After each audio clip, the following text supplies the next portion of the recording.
सभी को मेरा सप्रेम नमस्कार।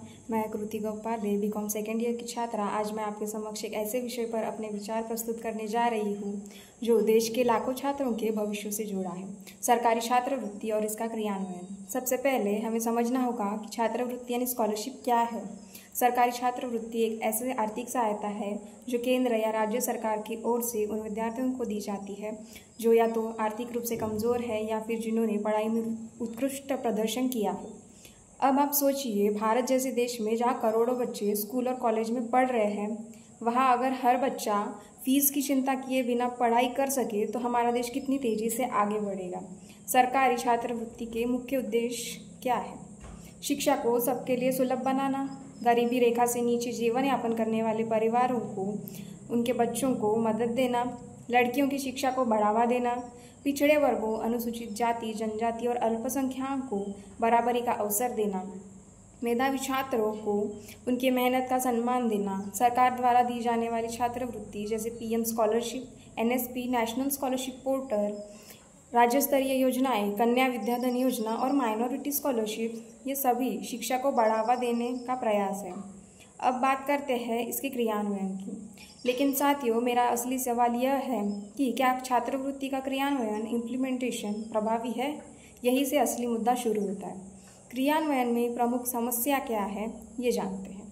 जानकारी का अभाव। छात्रवृत्ति की योजनाएं तो बहुत है, लेकिन गाँव और दूर दराज इलाकों में रहने वाले छात्रों को इनके बारे में पता ही नहीं होता। स्कूल में कोई मार्गदर्शन नहीं, ना हेल्प डेस्क, ना कोई जागरूकता अभियान। तकनीकी जटिलता, पोर्टल पर फॉर्म भरना, दस्तावेज अपलोड करना, आधार लिंक करना, यह सब ग्रामीण या कम शिक्षित परिवारों के लिए आसान नहीं होता। जरा सोचिए, जब इंटरनेट ही नहीं है, इंटरनेट कनेक्शन ही नहीं है, तो ऑनलाइन फॉर्म कैसे भरें?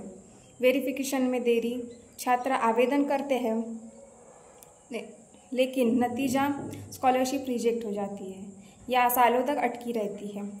भ्रष्टाचार और भाई भतीजावाद। कुछ जगहों पर देखा गया है कि जो छात्र वास्तव में हकदार हैं उन्हें स्कॉलरशिप नहीं मिलती, और जिनका जुड़ाव किसी प्रभावशाली व्यक्ति से होता है उन्हें फ़ायदा मिल जाता है।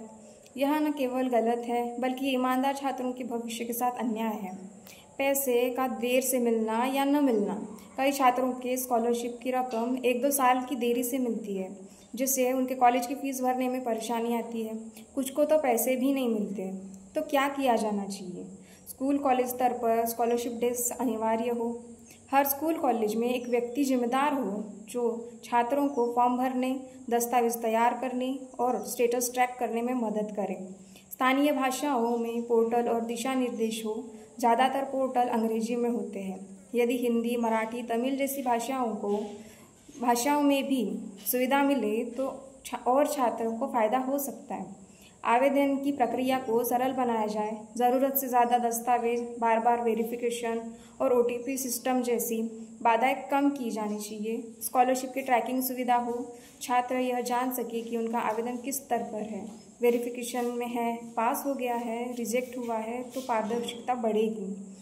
प्रशिक्षण और जागरूकता अभियान चलाए जाए। पंचायत स्तर तक स्कॉलरशिप कैंप लगे जहाँ छात्रों और अभिभावकों को इन योजनाओं की जानकारी और आवेदन की प्रक्रिया सिखाई जाए। नियमित ऑडिट और निगरानी प्रणाली हो। यह सुनिश्चित करने के लिए कि पैसा सही छात्रों तक पहुँचे, एक सशक्त निगरानी प्रणाली की ज़रूरत है। सरकारी छात्रवृत्ति एक बहुत अच्छी पहल है, लेकिन इसका क्रियान्वयन ठीक से नहीं होता तो यह एक सिर्फ कागजी योजना बनकर रह जाती है। साथियों, असली न्याय तब होगा जब कोई गरीब बच्चा सिर्फ पैसों की वजह से स्कूल न छोड़े, कोई मेधावी छात्र कॉलेज की फीस भरने के लिए मजदूरी ना करे, और जब हर छात्र तक उसकी सही और समय पर मदद पहुँचे। सरकारी योजनाएं तभी सफल होती है जब उनका क्रियान्वयन ईमानदारी, पारदर्शिता और सादगी से किया जाए। शिक्षा सबका अधिकार है और छात्रवृत्ति उसका मजबूत आधार है। धन्यवाद। जय हिंद।